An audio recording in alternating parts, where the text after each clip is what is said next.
बकावा, नर्मदा तीरावरील एक गाव. सीताराम आश्रमातील श्री संतोष महाराजांचे छान मार्गदर्शन प्राप्त झाले. पायात वाहन घालून परिक्रमा करीत असल्याची खंत वाटते असे त्यांना म्हणालो. त्यावर त्यांचे उत्तर आले, अनवाणी परिक्रमा चांगली हे खरे, मात्र असत्य भाषण करीत असाल किंवा शेतातील शेंगा हरभरा स्वतःच्या हाताने तोडून घेत असाल तर ते वाईट. अशी परिक्रमा अनवाणी असली तरी वाईटच. सत्य भाषण करून कोणतीही चोरी लबाडी न करता वाहन घालून केलेली परिक्रमा उजवी, अधिक फलदायी असे मत त्यांनी व्यक्त केले. ते पुढे असे म्हणाले की अनवाणी परिक्रमा करता येत नाही, म्हणून घरी बसण्यापेक्षा वाहन घालून परिक्रमा करणे केव्हाही उत्तम. अनवाणी परिक्रमा करणारे शेकडा 5% परिक्रमा वासीत असतात. काटे कुटे, दगडधोंडे, रेती अशा भागातून पायी चालणाऱ्यांचा कस लागतो. उन्हाळ्यात तर दुपारच्या वेळी अनवाणी चालणे दुरापास्त होते. घरात चपाता घालून वावर करणाऱ्यांनी अनवाणी परिक्रमा करण्याचा दुराग्रह धरू नये. परिक्रमा पूर्ण करणे महत्त्वाचे, भलेही ती वाहन घालून केली तरी चालेल. परिक्रमा कोणकोणत्या वाहनाने केली जाते? पायी परिक्रमा उत्तम, तशी ती करता येत नसल्यास वाहनाने परिक्रमा करणे श्रेयस्कर. सायकल, मोटार, रेल्वे ही आधुनिक वाहने होत. त्यांचा वापर करून दरवर्षी हजारो लोक परिक्रमा करतात. पूर्वी घोड्यावरून परिक्रमा केल्याची काही उदाहरणे आहेत. छत्रपती संभाजी राजांच्या मृत्यूनंतर फारच थोड्या काळात मराठी राज्याची सूत्रे बाळाजी विश्वनाथ यांच्याकडे आली. त्यांनी अल्पकाळ राज्यकारभार केल्यावर पहिल्याच बाजीरावांनी अवघ्या 20व्या वर्षी इसवी सन 1720 पेशवाईची सूत्र स्वीकारली. महाराष्ट्राबाहेर ज्या मराठी वीरांनी रण गाजविले, विजय मिळवले, त्यात रावबाजीचे नाव अभिमानाने घेतले जाते. रावबाजी अवघी 20 वर्षाचे एकूण कारकीर्द. मराठी तलवारीचे पाणी उत्तर भारताला दाखवण्यासाठी जण रावबाजीचे आयुष्य होते. दिल्लीवर तर अंकुश ठेवला, त्याच्याही पुढे म्हणजे अटक या पेशवावर जवळच्या गावापर्यंत मराठी झेंडा यश कीर्तीचा डंका वाजवीत नेला. अवघे 20 वर्षाचे राजकारण सतत ओढ्यावर मान ठोकून बसलेले छत्रसाल राजाच्या मदतीला गेल्यावर त्यांना मस्तानी भेटी दाखल मिळाली. अशा या रणगाजीला परतीच्या प्रवासात नर्मदा तटी रावेर येथे तळ ठोकावा लागला. स्वतः त्यांना आणि सैन्याला लूळ रोग झाला आणि त्यांचं प्रचंड नुकसान झालं. खूपसे सैन्य रोगाला बळी पडून तिथेच चिरविश्रांती घेत आहेत. रावबाजींना इथेच मृत्यू भेटला. 1740 महाराष्ट्रापासून इतक्या दूरवर त्यांची क्रियाकर्म करण्यात येऊन रावेर येथेच त्यांची समाधी तुळशी वृंदावनाच्या रूपात बांधण्यात आली. पुढच्या पिढीला ती समाधी पाहण्याचे भाग्य नाही. महेश्वर धरणाच्या पाण्यात समाधी बुडणार आहे. जलहरी परिक्रमा म्हणजे काय, कशी करतात? अमरकंटक ते कटकोर समुद्र न ओलांडता पुन्हा कटकोर ते अमरकंटक आणि उत्तर तटावर अमरकंटक ते मिठी ते लाई आणि पुन्हा अमरकंटक अशी समुद्र न ओलांडता दोनदा होणारी परिक्रमा जलहरी परिक्रमा म्हणून ओळखली जाते. निग्रह, तेली भट्ट्या आणि मैया किनारी एक आश्रम ज्यांची नावे अत्यंत आदराने घेतली जातात. अशापैकी एक सियाराम बाबा येथे वास्तव्याला आहेत. त्यांची आजचे वय सुमारे 100 वर्षे. अंगावर केवळ लंगोटी असते. महेश्वर धरणाचे काम गेली अनेक वर्षे चालू आहे. धरण पूर्ण झाल्यावर तेली भट्ट्या पाण्यात जाणार. पाण्याची पातळी कुठवर येणार त्याच्या खुणा करून झाल्यात. संबंधितांना स्थावर मालमत्तेचे पैसे मिळाले आहेत. पुनर्वसनाचे काम, जागा सर्व तयार आहे. सियाराम बाबा मैया किनारी इथे वास्तव्यास आले, मात्र ते काही झाले तरी तिथून हलण्यास तयार नाही. मैयाची इच्छा आहे म्हणून ते मरण स्वीकारायला तयार आहे. त्यांचा निग्रह पक्का. जिल्हाधिकारी त्यांना सांगून गेले, मात्र त्यांचा निर्धार कायम. आता काम रेंगाळण्यास मानवी प्रयत्न कारणीभूत आहेत. हीच ही इच्छा, ईश्वर इच्छा हे मैया जाणे. परिक्रमा नर्मदेचीच करतात का अन्य नद्यांची सुद्धा करतात? नद्या या लोकमाता आहेत. स्थानिक लोकांना आपापल्या माता प्रिय असणारच, त्यामुळे अशा मातांच्या परिक्रमा केल्या जात असतात. मात्र शास्त्राने सांगितलेली आणि जगभर मान्य असलेली एकमेव परिक्रमा म्हणजे नर्मदा परिक्रमा. आशीर्वाद. श्री गजानन महाराज शेगाव आणि मी संवाद. गुरूंच्या आशीर्वादाशिवाय आदेशांशिवाय परिक्रमा करू नये असे म्हणतात. मी गुरु केला नाही, मग परिक्रमा करावी की नाही? पुन्हा करावी. तू मला गुरु मानतोस? होय. सुमारे 48 वर्षापासून मी आपली भक्ती करतो. आपणच माझे गुरु. मग गुरु नाही असं का म्हणालास? तुम्ही तर आहातच. लाईव्ह गुरु केला नाही, त्याने काही बिघडत नाही. मला आशीर्वाद द्या. तू एक बोर्ड तयार कर. नर्मदा परिक्रमेला पायी जायचं आहे. ज्यांना स्वबळावर यायचं आहे त्यांनी संपर्क साधावा असं त्यावर लिही. बोर्ड श्री गजानन महाराज मंदिर, राम मारुती रोड येथे अडकून ठेव. बोर्ड वाचून जर तुझ्यासोबत परिक्रमा येईल तो माझा आशीर्वाद समज. त्यासोबत तू परिक्रमेला जा. बोर्ड वाचून श्री सुरेश शंकर जोशी, वर्तक ठाणे माझ्याकडे आले. त्यांच्यासोबत परिक्रमा सुरू झाली. यथावकाश पूर्ण झाली. परिक्रमेदरम्यान घरी येता येईल का? पुन्हा जाऊन परिक्रमा पूर्ण करणे योग्य आहे का? परिक्रमा हे तप आहे. घरी जाणे केवळ सुखसोय यासाठी असेल तर अयोग्य ठरेल. तथापि अपरिहारी कार्यास्तव तसे करावे लागले तर पुन्हा जाऊन परिक्रमा जरूर पूर्ण करावी. लालबाबा. काळीक भिन्न बाबा स्वतःच सांगत होते की लाल वस्त्र नेसतो म्हणून मला लालबाबा म्हणतात. वास्तविक मी काळा आहे. माझे मधुरदास नाव नाही, कोणाच माहीत नाही. या मधुरदास त्यागी महाराजांचा आश्रम आहे. पूर्ण मुक्तेश्वर हनुमान मंदिरात धरणात जे विस्थापित होतात अशांचे पुनर्वसन करताना बाबांनाही जागा मिळाली. फार मेहनत घेऊन बाबांनी इथे हनुमंताची स्थापना केली, आश्रम बांधला. इथे रामचरितमानसाचा अखंड पाठ असतो. साधू संन्यासी येथे हमखास मुक्कामाला येतात. भरपूर गांजा ओढण्याची सोय होते. दारू पिणारे दारूच्या अंमलाखाली असताना जर एकत्र गप्पा गोष्टी करू लागले तर मारामारी करू लागतात. तेच गांजा पिणारे एकत्र आले तर सकारात्मक गोष्टी बोलल्या जातात, असे एकाचे म्हणणे आहे. परिक्रमावासियांनी 2 गोष्टी कराव्यात असे बाबांनी सांगितले. 1. घासलेट रॉकेल गरम करून मीठ टाकून चांद्यांना चोळा. 2. आवळे खाऊन खा, कच्चे खा, भरपूर खा. सायंकाळी जेवण मिळेल किंवा नाही अशी शंका होती. दलियाची खिचडी आणि कढी भरभरून बाबा स्वतः वाढत होते. मजा आली. परिक्रमा करणारे या काळात संन्यासी बनतात आणि आश्रमातील असणारे संन्यासी तात्पुरते गृहस्थाश्रमी होतात. कारण हे आण ते आण, भांडी जमाव, माणसे जमाव असे लालबाबा गमतीने म्हणत असतात. परिक्रमेदरम्यान मैया किनाऱ्यापासून किती दुरून चालावे? मैया किनाऱ्यावरून चालावे हे सर्वात योग्य. वाट नसल्यास मैया किनारा सोडावा लागतो. फार दूर जाऊ नये हे जरी शास्त्रात सांगितले असले तरी शूलपाणेश्वराच्या जंगलातून ज्यांना जायचे नाही त्यांना पार तापी नदीच्या किनारी प्रकाशापर्यंत यावे लागते. ही झाली अपरिहार्यता. मात्र वाहनाने परिक्रमा करणारे, पश्चिमेस द्वारकेपर्यंत जाऊन येणारे परिक्रमावासी आहेत. त्यात केवळ सोय बघितली जाते, ते बरोबर वाटत नाही. परिक्रमेचे नियम, पथ्य. परिक्रमा म्हणजे उपासना, तप, साहसी कृत्य, मनोरंजन या भावनेने हा विषय हाताळू नये. परिक्रमेला सुरुवात करताना पौरुषांनी क्षौर करावे. स्त्री पुरुषांनी स्नान करून मैया पूजा संकल्पविधी करावा. कुमारिका म्हणजे मैयाचे प्रतीक कढई करावी. कन्याकुमारिकांना भोजन द्यावा. त्यांना यथाशक्ती दक्षिणा, वस्त्र अर्पण करावे. प्रारंभी एका कोऱ्या कुपीत नर्मदा जल भरून घ्यावं. कुपीतल्या जलात मैयाचे 3 वेळा पूजन करावं. ज्या दिवशी प्रत्यक्ष मैयाचं दर्शन होऊ शकत नाही, कुपीतल्या जलाचं बोचू उघडून दर्शन घ्यावं. यथाशक्ती किंचन विरक्त वृत्तीने राहावं.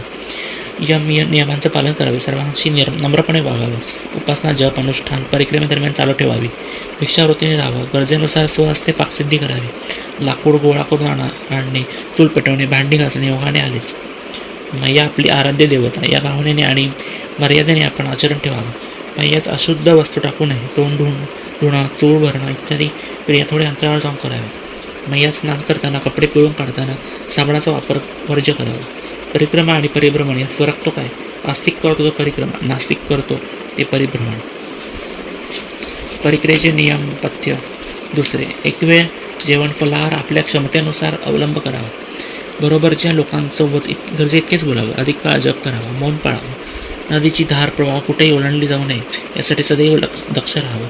सरस्वती घाट, अमरकंटक इथे काळजी घ्यावी. मैया सतत आपल्या उजव्या हाताला राहील असे चालावे.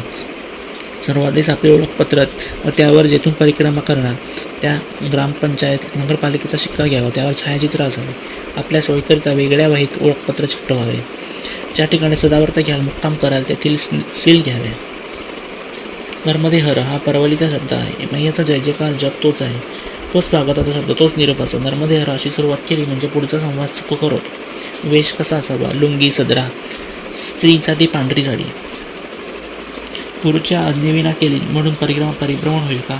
परिभ्रमण करण्यासाठी काश्मीरपासून कन्याकुमारीपर्यंत अनेक पर्याय असतात. मैया किनारीच परिभ्रमण कोणी सांगणार नाही तर परिक्रमेसाठीच जाईल. पायीक जाणाऱ्यांचा सोडा, पण मोटारीने केलेली परिक्रमाच होते. परिभ्रमण नाही. भाव महत्त्वाचा, हेतू महत्त्वाचा. गुरु नको म्हणत असेल तर जाऊ नये. गुरु नाहीत म्हणून कोणी थांबू नये. शूलपाणेश्वर जंगल या नावाचे जंगल दोन्ही तटावर आहे. दक्षिण तटावर राजघाट ते शूलपाणेश्वर असा विस्तार आहे. तर उत्तर तटावर गरुडेश्वरच्या जरा पुढे जंगल सुरू होते आणि जवळपास चिखलदरा येथे संपते. सुमारे 120 किलोमीटर लांबी आहे. या दोन्हीपैकी दक्षिण तटावरच्या जंगलातून 8 ते 10% परिक्रमावासी जात असावेत. मात्र उत्तर त्या जंगलातून 1% लोक काही जात नसल्याची माहिती मिळाली.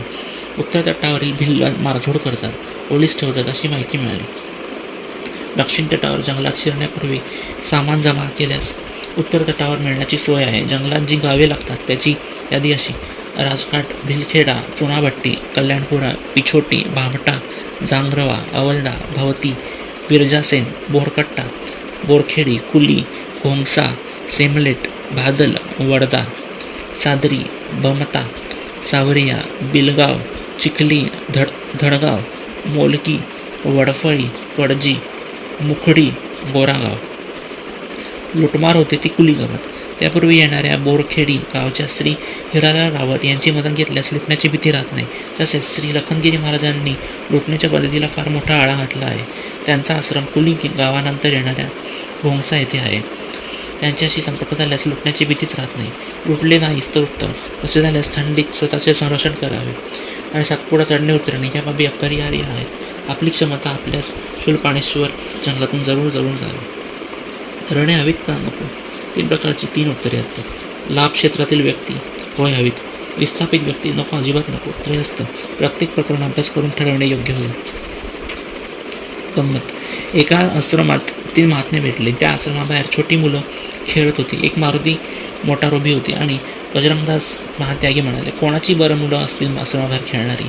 रघुनाथ ब्रह्मचारी म्हणाले, आश्रमासमोर उभी असलेली मारुती मोटार कोणाची बरं आहे? रेवानंदगिरी म्हणाले, दांडीवरची सिल्कची लुंगी कोणाची आहे? यातली गंमत बाजूला ठेवली तर वास्तवात काय दिसते? तर आधुनिक सुखसोयी ज्याला म्हणतात ते सर्व साधू संन्याशाकडे आहे. अगदी AC लावून डॅनलॉकच्या मऊ गादीवर झोपायचे की नाही हा प्रश्न जाऊ द्या. मात्र आजकाल मोबाईल, कार या गोष्टी आश्रमाचा मंदिराचा कारभार वाढल्याने गरजेचे झाले आहेत. पंचतारांकित आश्रमाच्या गरजा तशाच राहणार. मात्र दळणवळणासारख्या गोष्टी आवश्यक म्हणाव्या लागतील. लाखो रुपयाचं उत्पन्न असणारे मंदिराचे महंत केवळ लंगोटीवर राहतात. हे महिन्याकिनारी जरूर पाहायला जा. वाहनाने परिक्रमा केल्यास साधारणपणे किती खर्च येतो? आयोजकास त्याच्या दराप्रमाणे रक्कम देऊन वरकड काहीतरी खर्च येणार. सर्वसाधारण रुपये 800 ते 900 प्रतिदिन एकूणच गृहीत धराव्यास हरकत नाही. भाषा. महाराष्ट्रात जरी मराठी बोलली जाते तरी त्या एका भाषेचे किती आविष्कार आहेत. उद्या नागपुरी, अमरावती, मराठवाडी, पुणेरी, कोकणी, सातारी, खानदेशी. जसा अनुभव घ्याल तसा फरक जाणवतो. मध्यप्रदेशातून फिरताना किमान 4 भाषा प्रामुख्याने आढळल्या. नेमाडी, माळवा, हिंदी, आदिवासी. ह्या भाषा हिंदी सदृश्य वाटतात पण फरक बराच आहे. आता काही शब्द. नर्मदा, नर्बदा.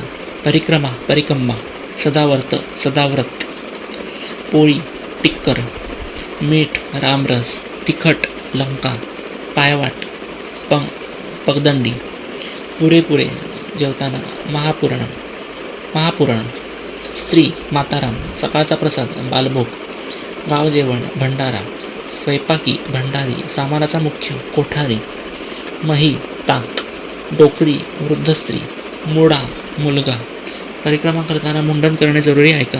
होय, शास्त्रात ते सांगितले आहे. परिक्रमा पूर्ततेनंतरही मुंडन करतात. दरम्यानच्या काळात मात्र दाढी कटिंग वर्ज्य. शिवमहिमा. हे ईश्वरा, सागराचे पात्रात काळ्या पर्वताएवढे काळजळ कालून शाई केली. कल्पवृक्षांच्या फांदीची लेखणी केली. लिहिण्यासाठी कागदाचे पान म्हणून पृथ्वी कल्पिली आणि स्वतः सरस्वती जरी सर्व काल लिहित बसली तरी तुझ्या गुणांचा पार लागणार नाही हे माहीत आहे. तरी त्याबद्दल काहीतरी सांगावेसे वाटते. लिहावे वाटते. असं कथन 41 श्लोकांमध्ये स्पष्ट केलेले आहेत आणि आपला मार्ग मोकळा करून घेतला.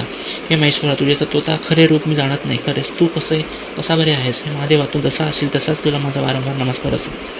पुष्पदंत या नावाचा गंधर्व महादेवाच्या समीप होता. महादेवाच्या रोषाने पृथ्वीवर जन्म घ्यावा लागला. मानव जन्मात असताना प्रकाश आहे ते शिवमहिम रचले गेले. त्यामुळे त्याचे मुळात वाचन व्हायला हवे. नर्मदेची लांबी किती? 1312 किलोमीटर. त्यामुळे परिक्रमा 2624 अधिक समुद्र प्रवास 27 किलोमीटर अधिक धरणामुळे दूर जावे लागते. त्यामुळे परिक्रमेसाठी सुमारे 2955 किमी चालावे लागते. घोड्याची परिक्रमा. मार्कंडेय ऋषींनी परिक्रमा केल्याचे वाचून एका मुनीवर परिक्रमा करण्याचे ठरवू लागले. मुनीवर फार मोठे, त्यांच्या शिष्यपरिवार मोठा. शिष्यांचे आपल्या गुरुवर प्रेम फार. एका शिष्याने मुनिवरांना विनंती केली की गुरुवर, आपल्यासोबत आम्ही काही जण येतो. माझ्याकडे चांगला घोडा आहे. आपण त्यावर स्वार व्हावे आणि परिक्रमा पूर्ण करावी. हो ना करता हा विचार कायम झाला. परिक्रमा सुरू झाली. मजल करीत समुद्रावर मंडळी पोचली. उत्तर तटावरून वाटचाल सुरू झाली. जंगल, पहाडन बिकट वाटपाट करून मंडळी अमरकंटकला पोहोचले. एकूण परिस्थिती पाहता मुनिवरांना घोड्यावर बसल्याबद्दल त्या शिष्याला समाधान वाटत होते. प्रवास आनंदात पार पडत होता. दक्षिण तटावरील एक गाव मागे टाकत ओंकारेश्वरला सर्व लवाजमा येऊन पोहोचला. परिक्रमेच्या सांगतेची विधी सुरू झाला. प्रदक्ष नर्मदा प्रकट झाली. सुहास्य मुद्रेने मुनिवरांना उद्देशून म्हणाले, मुनिवर, मी अत्यंत प्रसन्न आहे. घोड्याची परिक्रमा पूर्ण झाली आहे. त्याचे कल्याण असो. एवढे ऐकल्यावर अचंबित मुनिवर काही बोलणार. एवढ्यात मैया पुढे म्हणाली, मुनिवर, आपण परिक्रमा केव्हा करणार? परिक्रमेची सांगता कुठे होते? परिक्रमा जिथून सुरू कराल ती पूर्ण केली जाते. तथापि सोबतच्या जलाभिषेक जेव्हा ओंकारेश्वरला केला जातो तेव्हाच परिक्रमेची सांगता होते. श्री गणेशाची बहीण कोण? श्री षडानन आणि श्री गजानन हे दोघे बंधू विश्वविख्यात आहेत. त्यांना बहीण आहे का? श्री नर्मदा मैया शंकराच्या स्वेदापासून म्हणजे घावापासून निर्माण झालेली असल्याने ती शंकर तनुजा म्हटली जाते. पार्वतीच्या मळापासून गणपती झाले. गणपती आणि नर्मदा एकमेकांचे कोण लागतात? तर बहीण भाऊ. नर्मदेची अनेक नावे आहेत. त्यात खालील 15 नावे अधिक महत्त्वाची स्कंद पुराणातील रेवाखंडात उल्लेख आहे. शोण, महानद, नर्मदा, सरसा, मंदाकिनी, दशारणा, चित्रकूटा, तमसा, विदशा, परभा, यमुना, चित्रोत्पला, पिपाशा, रंजना, वालुवाहिनी. शोण, महानदी, मंदाकिनी, यमुना या नावांच्या स्वतंत्र नद्या आहेत. उत्पत्तीविषयी अनेक कथा जरी सांगितल्या जात असल्या तरी शंकराच्या पासून उत्पन्न झालेल्या या मैयास दक्षिण गंगा असे म्हटले जाते. आपल्या देशाचे दक्षिणोत्तर 2 भाग नर्मदेमुळे झालेले दिसून येतात. मैया विंध्य पर्वत आणि सातपुडा पर्वतामधून वाहत जाते. अमरकंटकला जेथे ती उगम पावते त्या पर्वताचे नाव मैकल पर्वत म्हणून तिला मैकल सुता असेही संबोधले जाते. परिक्रमा कुठून सुरू करावी? अमरकंटकच्या उत्तर तीरावरून सुरू करावी हा सर्वोत्कृष्ट पर्याय. ओंकारेश्वर मधला पर्याय. अन्य कुठूनही परिक्रमा करणे हा कनिष्ठ पर्याय आहे. गायब. परिक्रमेच्या 6व्या-7व्या दिवसापासून पाहायला फोड येऊ लागले. दिवसेंदिवस फोडांचा त्रास वाढीच लागला. साहजिकच चालताना मागे मागे पडणे आलेच. फोडांची खरे तर काही काळजी घ्यायला हवी. ती नेमकी कशा प्रकारे घ्यावी हे अजूनही माहीत नाही. वाहन असून म्हणूनच अत्यंत सुखकारक असायला हवी. शिवाय वापरातील असल्यास फोड होण्याची शक्यता कमी असते. अगदी नवीन वाहन येऊन परिक्रमा सुरू करू नये या बाबीवरील आळंदी ते पंढरपूर जाताना पहिल्या वर्षी सांगण्यात आले होते. सर्व सूचना पाळल्या तरी फोडांचा त्रास झाला. बहुधा अधिकाधिक चालण्यामुळे फोड येत असावे. फोडाचं काय करायचं उत्तर माहीत नाही. ज्या प्रश्नांची उत्तरे माहीत नाही ती गजानन महाराजांच्याकडे सोपवावी. तसंच झालं. महाराजांना साकडं घातलं. या फोडांना घेऊन मी चालू शकेल, मात्र दुःख पेन घेऊन मला परिक्रमा पूर्ण करणं शक्य वाटत नाही. तुम्ही दुःख घ्या आणि काय आश्चर्य, 24 तासात दुःख गायब. फोड अजूनही आहेत. मात्र त्या दिवसानंतर पायाकडे बघण्याची सुद्धा गरज पडली नाही. मैयाचे त्रिकाल पूजा सांगितली आहे तर पूजा साहित्य काय ठेवावे? मैयाचा एक फोटो, नर्मदा जलाची कुपी याची 3 वेळा पूजा करायची असते. हळद, कुंकू, अष्टगंध, उदबत्ती, कापूर, काडेपेटी, प्रसाद, आरतीच्या तुपात भिजवलेल्या वाती, अक्षता, पेला, ताटली, पळी, उदबत्ती, घर, आरती, आसन मैयासाठी, आसन स्वतःसाठी, जलाच्या कुपीला वस्त्र, हात पुसण्याचे वस्त्र. देवपूजा. दारावरची बेल वाजल्याने सुनेने दार उघडले. सासऱ्याने मित्र दारातून चौकशी करत होते की त्यांचे मित्र घरात आहेत काय. सुनेने उत्तर दिले की ते चांभाराकडे चप्पल दुरुस्त करायला गेले आहेत. मित्र निघून गेले. सासरे घरातच होते. ते सारे ऐकत होते. आपण घरात असूनही चक्क चांभाराकडे गेलो असल्याचे सुनेने सांगितले. म्हणून त्यांनी सुनेला रागाने विचारले. त्यावर सुनेने खुलासा केला, मामांची पूजा करीत असताना तुमच्या मनात काल तुटलेल्या चपलेचा विचार आल्याने तुम्ही चांभाराकडे जाण्याचा विचार करीत होता. तेव्हा तुमचे मन लक्ष नव्हते. त्याच वेळी तुमच्या मित्राने तुमच्याविषयी प्रश्न केला. मी उत्तर दिले ते बरोबर आहे ना? उत्तर तर बरोबर होते. सासऱ्यांना अचंबा वाटला. त्यांनी सुनेला रस्ता विचारले. सुनेने सांगितले की लग्न झाल्यापासून मी रोज गोमूत्र घेत असते. त्याला आता 12 वर्षे झालीत. म्हणून मधुमेह, रक्तदाब अशा कायमस्वरूपी सोबतीला असलेल्या व्यक्तीने परिक्रमा करावी का? हो, अवश्य करावी. दोन्ही रोग पळून जातील अथवा त्यांचा जोर कमी होईल असा लेखकाचा अनुभव आहे. परिक्रमा कशी? मैयाची इच्छा जशी. हे खरेच की मैयाची जशी इच्छा असेल त्याप्रमाणे मी ती तुमच्याकडून परिक्रमा करून घेते. रुद्र परिक्रमा, जलहारी परिक्रमा किंवा हनुमान परिक्रमा या शास्त्रात सांगितलेल्या परिक्रमा होत. या सर्व परिक्रमांचा हेतू एकच, मोक्ष. यापेक्षा आणखी काय हेतू असू शकतो? आहे, अन्य हेतू पण आहेत. केवळ पोट भरायला मिळते म्हणून परिक्रमा करणारे आहेत. पोटार्थी परिक्रमा असे त्यास नाव देता येईल. अजून एक परिक्रमाचा प्रकार आहे तो म्हणजे अर्थार्थी परिक्रमा. उपवास फेडणे, अर्थार्जन करणे या उद्देशाने सुद्धा परिक्रमा केली जाते. मात्र सदावर्त विकून अर्थार्जन करणारे परिक्रमा बदनाम करीत आहेत. नव्हे त्यांनी तशी यापूर्वीच केली आहे. आपला उद्देश जर मोक्ष असेल तर आपण भाग्यवान. पायी असल्यास उत्तम, वाहनाने केली तरी छान. कारण उद्देश. परिक्रमा करणाऱ्यांचा वेश ठरलेला आहे का? तो कसा असावा? लुंगी हा महत्त्वाचा वेश आहे. वरती साधा सदरा, कोपरी, चंपा असतो. वरील जसा पांढरा पायजमा, शर्ट, टोपी असा पेहराव मान्य आहे तसेच इथे लुंगीला महत्त्व आहे. धोतर काष्टा नेसून चालत नाही. रंगाविषयी आग्रह दिसून जरी नाही आला तरी चट्टापट्ट्याचे कपडे कोणी करत नाही. वेश आपल्या कार्याशी संगत असावा हेच उत्तम. स्त्रियांसाठी पांढरी साडी हाच वेश आहे. थांबरचे साधू. खुंटा आंबा सोडल्यानंतर एकामागून एक असे 3 घाट पार केले. शेवटचा काठ उतरला आणि एक चहाच्या शेडमध्ये एक मराठी साधू भेटले. विदर्भातील तेली समाजाचे. सदावर्ताचा चहा झाला. साधूने आम्हाला भोजनाचे निमंत्रण दिले. त्यासाठी थांबर या थोड्याशा आत असलेल्या गावी आम्हाला जावे लागले. आमची ओळख झाली होती.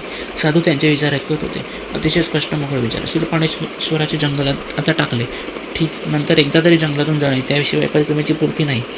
गुरु केला तरी त्याच्या मागे फिरू नये. अंतिम काळात सेवा जरूर करावी. ब्राह्मण जन्म, मुक्तीचे द्वार आमच्यासाठी खास निवेदन. बाबांनो, ब्राह्मण आहात, माझ्या फुकट घालवू नका, मोक्षप्राप्ती करून घ्या. जेवणाची व्यवस्था त्यांनी केली. पुढचा जवळचा मार्गही दाखवला. राजपिपलाकडे आम्ही प्रयाण केले. जय हो साधू थांबरवाले. गुरुची आज्ञा मिळवणे शक्य नसल्यास परिक्रमा करावी काय? गुरु असल्यास त्यांची आज्ञा जरूर घ्या. गुरु नसल्यास परिक्रमा करू नये असे नाही.